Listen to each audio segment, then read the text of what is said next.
सत्य मांडणारे, प्रश्नांना वाचा फोडणारे, एकमेव निर्भीड व्यासपीठ महाराष्ट्रलाइव्ह.in। इथे बातमी फक्त दाखवली जात नाही, ती लढली जाते।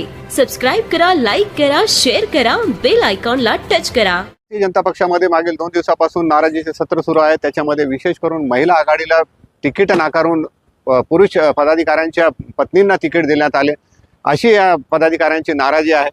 सकाळीच डॉक्टर भागवत कराड जे खासदार आहेत त्यांच्या गाडीला एक घेराव करण्यात आला होता, तर दुसरीकडे अतुल सावे यांनी सुद्धा त्यांची विनवणी करण्यासाठी इथे आले होते प्रचार कार्यालयामध्ये। त्या ठिकाणी सुद्धा पदाधिकारी कार्यकर्त्यांनी मोठ्या प्रमाणावर त्यांना घेराव केला।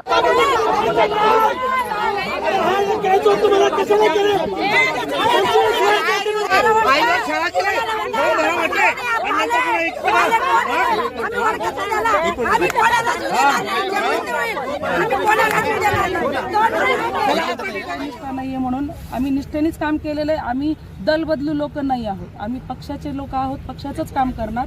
पण याचा अर्थ असा नाही की पक्षाने वारंवार आमच्यावर अन्याय करावा, कारण 20 वर्षापासून नेहमी आम्हाला प्रत्येक गोष्टीला यांच्यासोबत भांडावंच लागतं। प्रत्येक वेळी महिलांनीच का भांडायचं? 50% आरक्षण दिलं ना तुम्ही, कोणासाठी दिलं तुम्ही 50% आरक्षण?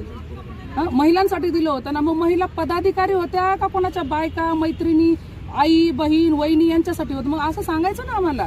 आम्ही आमचा वेळ खर्च केला नसता, आम्ही पैसा खर्च केला नसता। आम्हाला लेकरं आहेत, आमचा संसार आहे, आमची नवरा आहे, आमची फॅमिली आहे। आम्ही सगळी फॅमिली म्हणजे आमच्या घरावर तुळशीपत्र ठेवलं आणि यांच्या मागे फिरलो, यांचा प्रचार केला। आज मला सांगा, ज्या ज्या महिलांनी प्रचार केलेला आहे, ज्या ज्या महिलांनी पक्षासाठी प्रचार केलेला आहे, त्या महिलांना आज तुम्ही घरात बसवलं आणि त्याच्यावर आयती पोळी भाजून घेऊ लागले।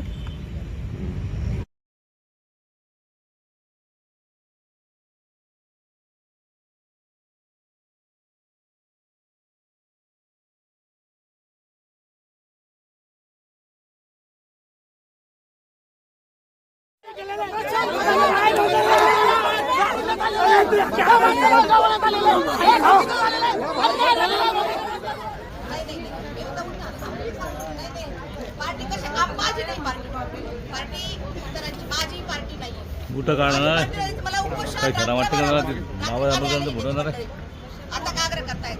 नाही नाही, कशाला चिल्लर समजतात मला, दिव्या मराठीला चिल्लर समजतात तुम्ही मला।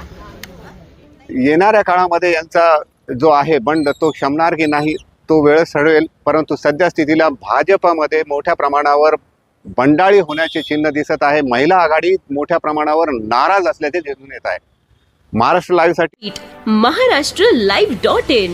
इथे बातमी फक्त दाखवली जात नाही, ती लढली जाते। सबस्क्राइब करा, लाईक करा, शेअर करा, बेल आयकॉनला टच करा।